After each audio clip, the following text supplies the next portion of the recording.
Oke ya, halo semuanya dan selamat datang kembali di Tanya Seputar Hukum ya. Dan untuk konsultasi Anda bisa hubungi nomor WhatsApp yang ada di deskripsi video atau di beranda YouTube-nya. Oke, dan untuk kali ini kita akan membahas sebuah pertanyaan lagi dari salah satu subscriber ya, yaitu dari Bustomi Ahmad ya. 1 jam yang lalu, perlukah tes DNA saat permohonan asal usul anak, Bang? Seperti itu pertanyaannya. Oke, biasanya permohonan asal-usul anak itu digunakan pada saat ketika pernikahan tersebut tidak dicatatkan, dan pada saat pernikahan tersebut belum dicatatkan secara negara itu sudah ada anak ya, atau anak yang lahir di luar pernikahan yang sah, pernikahan yang sudah dicatatkan. Jadi nanti konsekuensinya apa? Biasanya di dalam akte kelahiran anak itu nanti biasanya hanya ada nama ibunya saja. Dengan konsekuensi hukum, maka anak tersebut hanya memiliki hubungan keperdataan dengan ibunya saja. Contohnya seperti ini ya.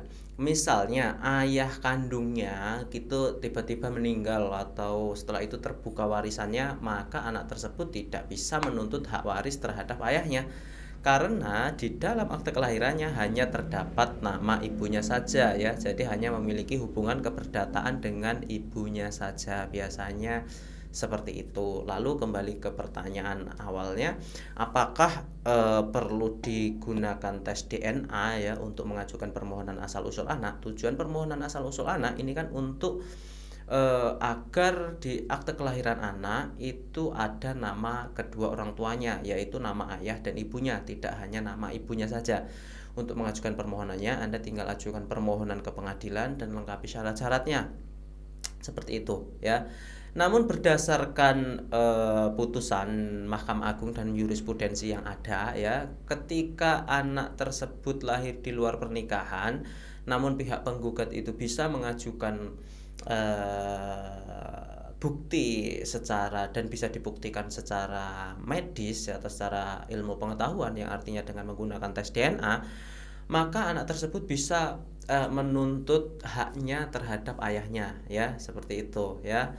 Jadi intinya ketika tes DNA ini digunakan kapan ya? Jadi tes DNA ini digunakan ketika Anda terjadi konflik ya, bukan hanya permohonan, karena permohonan asal usul anak itu pemohonnya 2 orang, yaitu ayah dan ibunya, berarti tidak ada konflik kan antara ayah dan ibunya kandung. Itu kan datang ke pengadilan, setelah itu menjadi pemohon 1 dan 2, setelah itu memberikan keterangan bahwa saya ini memiliki anak sebelum pernikahan yang sah, sebelum pernikahan dicatatkan ke pengadilan, seperti itu kan. Berarti keduanya kan sama-sama mengakui, antara ayah dan ibunya mengakui bahwa ini anaknya.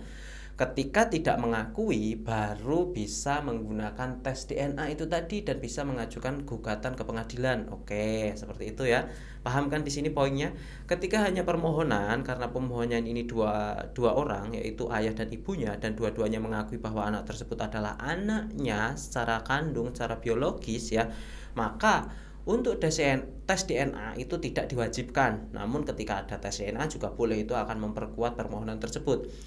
Namun ketika ayahnya tidak mengakui ya, karena di akte kelahiran itu hanya ada nama ibunya saja ya, jadi Anda bisa melakukan permohonan atau gugatan ke pengadilan ya, bahwa menunjukkan dengan hasil tes DNA tersebut bahwa ayahnya adalah orang tersebut ya. Jadi bedanya di situ.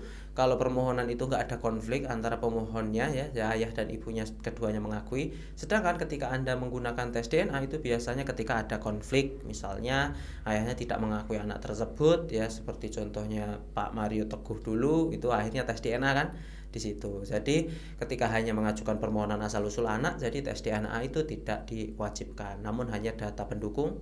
Dan karena tes DNA mahal, jadi saya pikir untuk mengajukan permohonan nggak perlu itu ya.